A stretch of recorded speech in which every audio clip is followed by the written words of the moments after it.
Okay. Well, good morning, everyone.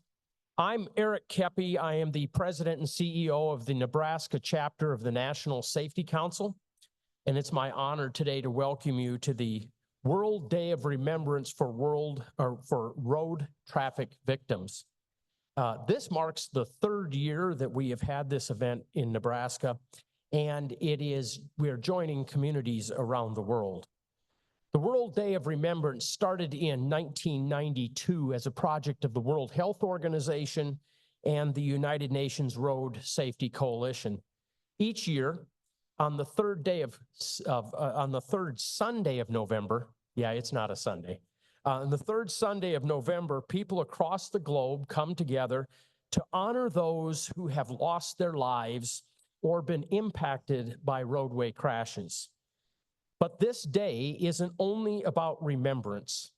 It's about renewing our commitment to action.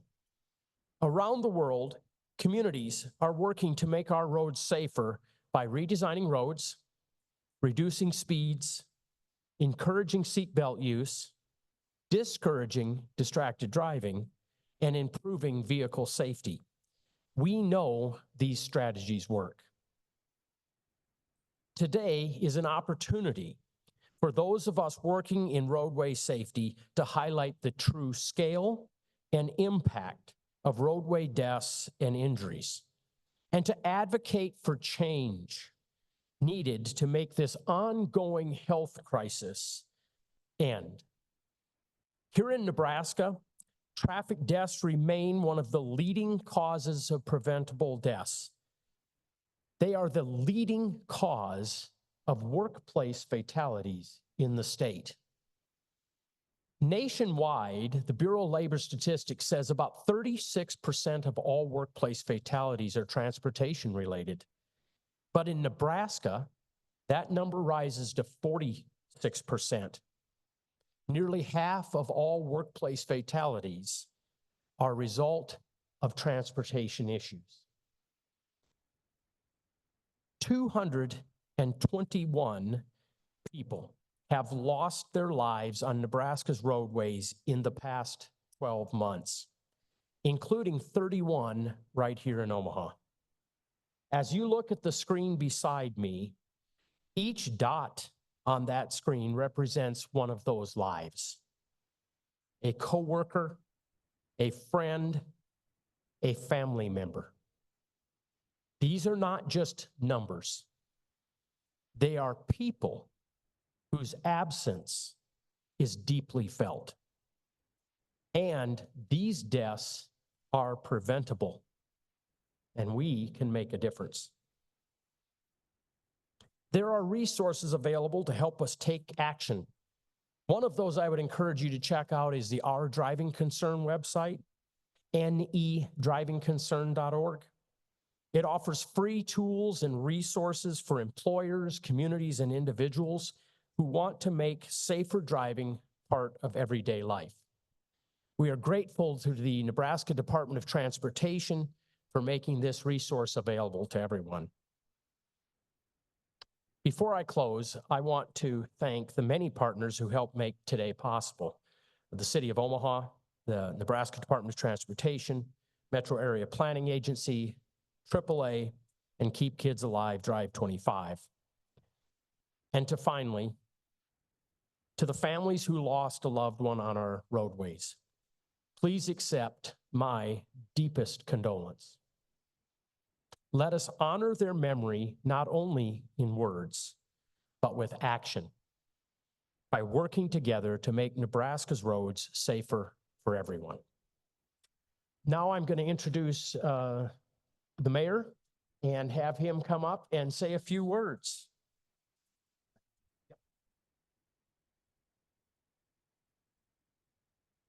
Good morning, everyone. Last year, Omaha saw a record high of 44 traffic fatalities. That is 44 too many.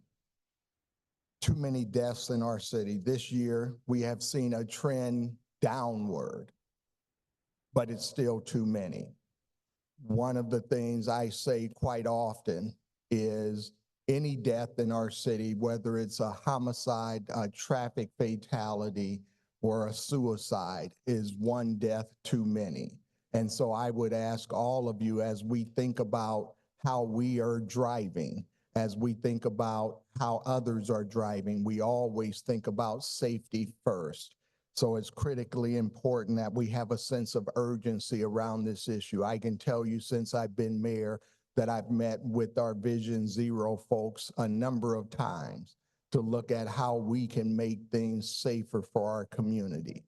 One of the things I'm extremely proud of is the work that we've been able to do on Highway 75 in the Minnelusa, Florence area. We actually were able to get something done that people had been talking about for over 2 decades. And we did some traffic calming in that area to reduce speed and to increase safety. I think it's important that we do recognize the people who lost their lives, but I think it's more important that we do the work necessary to help keep people safe. And so that's what we're going to do as a city. I want you to know that I fully support that effort with Vision Zero, and we are going to continue to work. We're going to continue to partner with all of you to help make Omaha a safer city. What I would ask each of you to do once again is make sure that you are driving as safely as you possibly can, and that you watch out for others who may be distracted or who may make a mistake as they're driving. One of the things I love about Omaha is that we come together and we get things done. And a perfect example is something we saw over the last week, where we came together and raised over $600,000 for those who were in need of food, and over 61,000 pounds of food. But we also had other people start food drives as well. That's important to the health and well-being of our community, but so is safe driving. So let's always look at how we can be a better driver, how we can look out for our neighbors on the street, our pedestrians, our bicyclists, our motorcyclists. Let's try to remember that we don't own the street. And sometimes we see people driving like that. So let's do a better job of looking out for each other and keeping each other safe, because together, if Omaha decides we want to have safer streets, we can do that. The city's going to do our work, and we're going to partner with other agencies, but we need you as well. So I thank you all for being here today. This is a great opportunity to draw attention to a critical issue in our community, and also ask for your partnership. Thank you.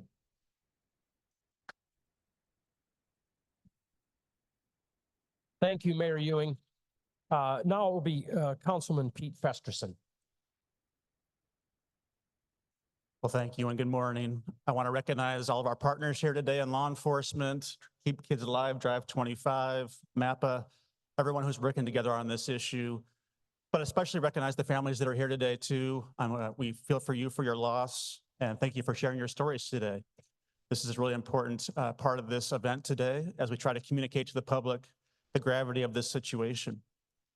And I think it is one of the most important public safety issues we have in the city of Omaha right now. I came here last year for that reason. As the mayor mentioned, we had a 10-year high of traffic fatalities in the city last year, 44, and 12 of them were pedestrian related. This year, we've had 31 and 5 pedestrian related, trending downward, but still very concerning. And I can tell you every day I see it, speeding, red light running, distracted driving. It's very concerning. And I get these complaints and concerns from my constituents too. So a few things we've been doing since last year I want to mention. The City Council works with our partners in law enforcement on selective enforcement. I want to thank Chief Schmaderer and his folks for their help with that. We've passed an ordinance that will prevent and address speeding on our streets and racing on our streets, up to $500 worth of fines and potentially confiscation of vehicles in such situations. We've worked with our state legislature. Senator Kavanaugh is here. We'll hear from him here in a minute. But we thank him for introducing legislation in Lincoln that would allow us to use more technology and camera-driven technology to enforce these situations. We're still working on that, but we appreciate his leadership. And those are things I think we need to look to in the future to address these things. And then, as the mayor mentioned, full implementation of Vision Zero under Chief Schmaderer's leadership is something the city council is very interested in doing. He mentioned the project in Florence as one of our first big projects in that respect. That's in my district. And for the first time in a long time, we've taken action there based on a very concerning traffic incident to adopt physical changes to the streetscape there to slow down traffic and address speeding. So those are some of the things we worked on since last year, but it's going to take all of us working together to make a difference on this going forward. So my message to the people of Omaha is we need your partnership. Let's slow things down and realize how important this issue is to public safety. Thank you.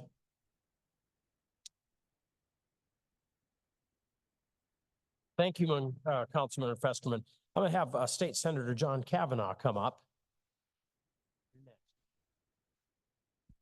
Well, thanks for having me here. And I also want to start out by recognizing all the families and friends of the victims of these tragic crashes in our community. And I would like to echo my partners at the other levels of government here. This is a crisis, and as the mayor said, any death, regardless of how it happens, is something that we need to work to avoid. And so in my time in the legislature, I've worked with our partners, and I'm honored to have friends who are on the city council and in the city of Omaha and in law enforcement who have helped to find innovative ways that we can approach these crises. We do need to work on our built environment to slow down traffic. We need to make sure that our communities are not places people are just trying to get through, but are places people are, but we're recognizing that people live there and are members of that community. But we also need to address driver behavior in other ways, which is to the point of what Councilman Festerson was talking about, bill that I brought this year, which is aimed at giving more tools to our local entities to actually slow down and actually specifically stop red light running. We all know that a lot of these crashes are a result of not just distracted or speeding, but people running through red lights. And so if we can give tools to our local government to make sure that we are stopping this most dangerous behavior, that's something we need to be finding ways to innovate at the state level. We haven't gotten there yet. As we all know, there's still many solutions that we haven't been able to implement, but we have partners across the levels of government that are going to focus on this. And so we appreciate you all being here, having us here to share your stories, to hear your stories, and to share the progress we're attempting to make. And so thank you.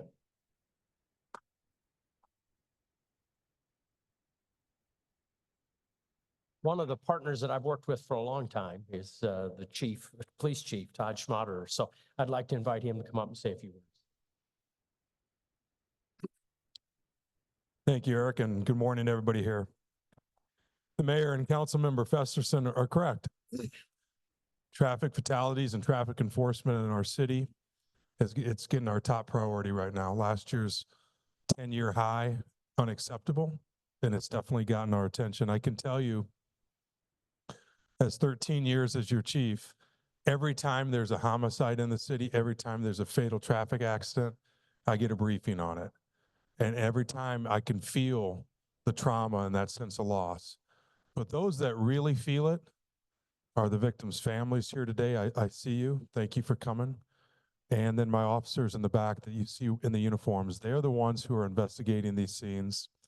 They're the ones that have to go and deal with what has occurred and deliver the unfortunate death notification. So the toll is really measurable. When I can feel it when I talk to the victims' families, I can feel it when I talk to my officers. The mayor mentioned that he has put me in charge of the city's Vision Zero. It's a comprehensive traffic plan for the city.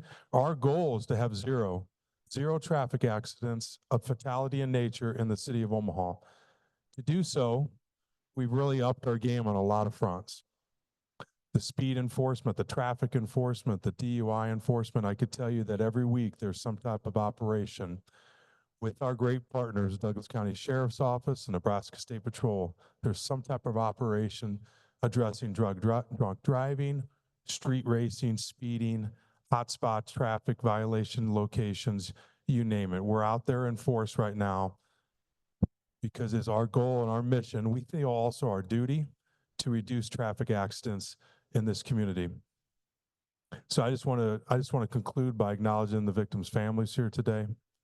And I see some of the photos, and it brings me back to when I got that call. My heartfelt sorrow goes out to you, and you will give it our best effort as we move the city forward in this realm. Thank you very much.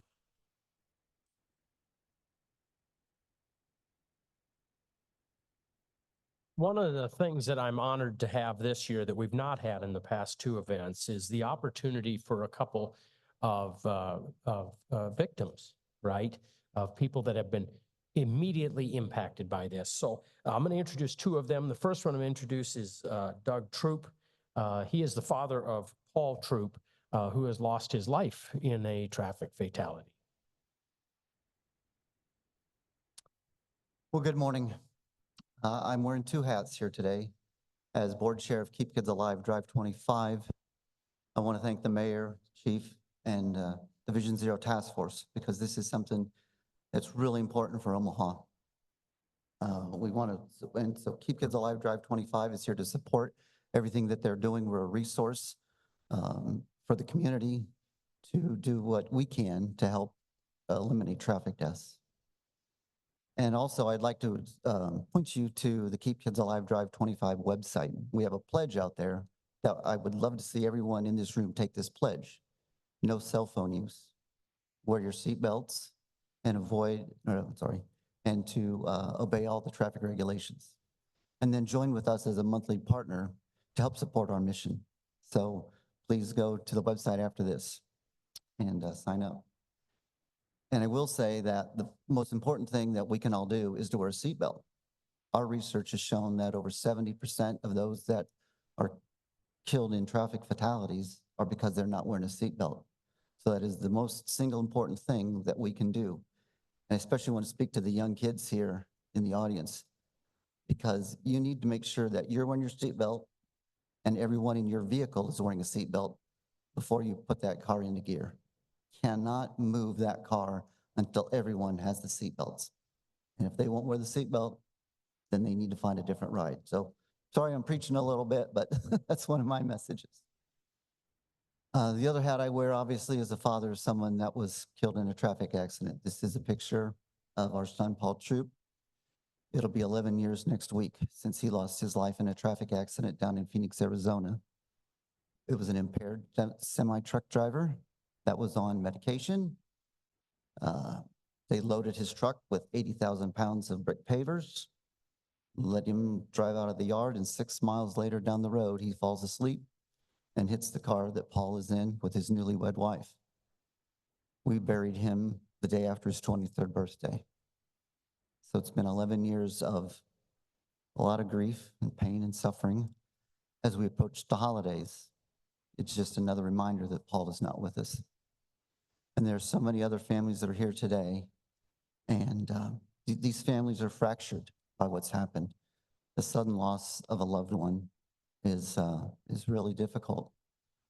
But with the grace of God, we've been able to survive, and I just want to encourage these other families that time does heal the wounds. We love Paul. We miss Paul every day. But we know we'll see him again. So again, thank you for the opportunity to come and just tell you a little bit about our son, Paul, and let's all be safe out there. Thank you.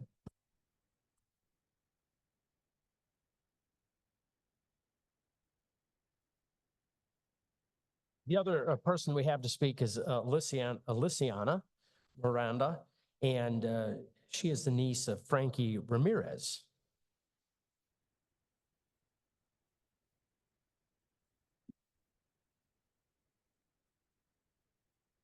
All right.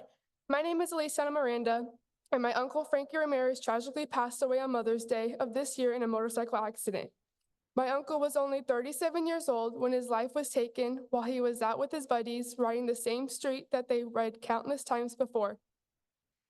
Frankie was full of life, the kind of person who could walk into a room and instantly make everyone smile.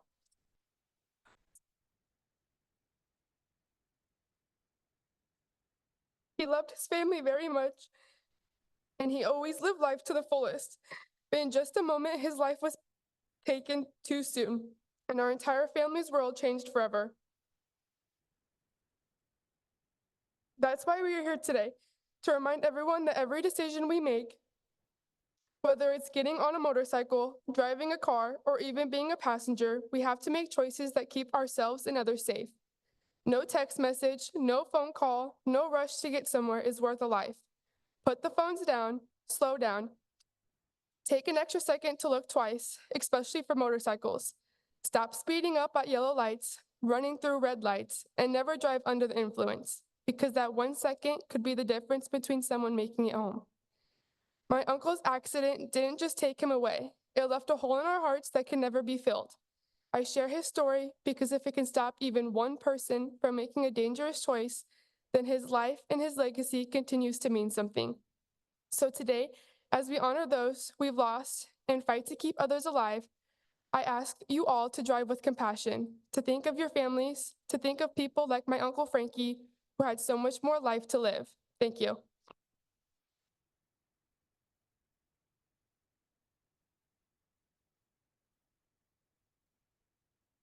I think it's so important that everybody that came up and spoke today talked with that passion. And if we could all carry that passion out to when we drive on the roads, and remember, the phrase I use all the time is we have a shared responsibility on the road. It is my responsibility to help keep you all safe. I will give one plug. The governor has asked the legislature to pass a hands-free legislation bill. It is introduced. And I would encourage you all to contact your state senator, encourage them to vote yes on that, get it out of committee and get it on the floor. So we could go a long ways from getting people to just put their phones down and slow down. And as Doug said, wear your seatbelt. Thank you all for coming today. I appreciate this attendance. This has grown every year. It is heartfelt for us that work in traffic safety every day to see all of you here. Thank you.